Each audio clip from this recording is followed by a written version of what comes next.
Hello guys, ako nga po pala si Risa. Isa po akong OFW dito po sa Saudi. Ayan.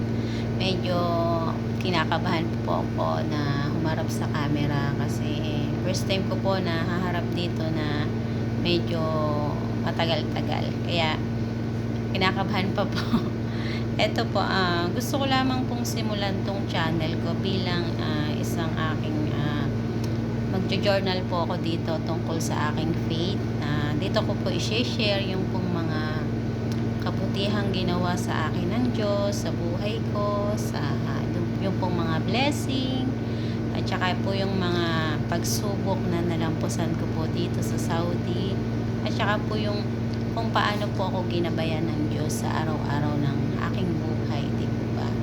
Hindi po ako isang pastora, hindi rin po ako guro, tagapagturo ng isang Bible, kundi isa lamang po akong ordinaryong mamamayan, ordinaryong tao na natagpuan ng Panginoon at iniligtas po niya. Kaya gusto ko pong i-share dito at gusto ko pong i-document yung pong mga pagpapalang ibinigay sa akin ng Diyos, yung pong mga kabutihan po niya na ibinigay po sa akin dito, na kahit papaano po na kung meron pong makapanood sa inyo, ma-encourage po sila yung po sa mga i-share ko po dito, di po ba, na kahit po maikling panahon lang o maikling oras lang yung pong maikwento ko po sa inyo, sana po ma-encourage po kayo.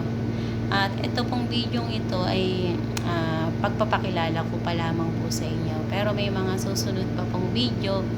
Doon po ako mag-share sa inyo ng mga testimony, at saka yung mga praise report ko po. Ang ganun po ba, diba?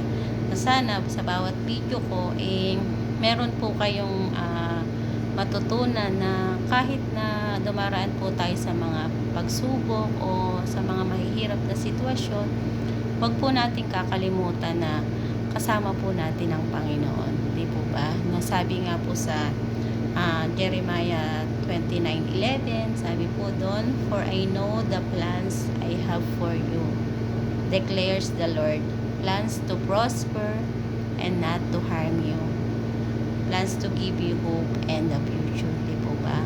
Ang Panginoon po ay merong plano para sa akin. Ganon din po sa inyo. Meron po siyang plano para sa inyo na maganda. Kaya yun lamang po. Maraming salamat po. At nawa ay panoorin nyo pa rin po yung mga susunod ko pong video. At dun po ako mag-share sa inyo ng mga kabutihan ng Panginoon. And yun po. God bless po. And welcome po sa aking faith journal. Yun lang po. Bye-bye. Please like and share and subscribe po.